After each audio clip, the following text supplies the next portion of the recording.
বাংলায় একটা ওয়ার্ড আছে বায়না। এই বায়না ওয়ার্ডটা না খুব প্রাইভেট, জানো তো।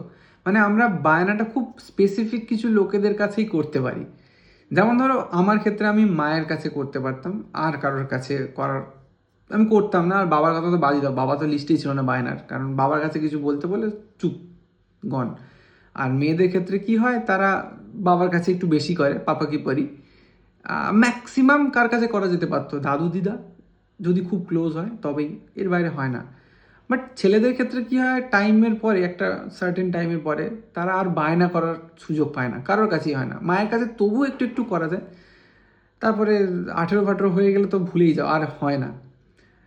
মেয়েদের ক্ষেত্রে তবু জায়গাটা থাকে, অ্যাভেলেবেল থাকে, কিছু কিছু ক্ষেত্রে হয়। বাট আমি এটাই বলতে চাই আজকে, যে বায়না ওয়ার্ডটা না খুব কাছের। আর আমি চাই যে পৃথিবীর প্রত্যেকটা মানুষ সারা জীবন যেন তার কাছে একটা এমন মানুষ থাকে যার কাছে সে বায়না করতে পারবে। তো এটাই বলার ছিল।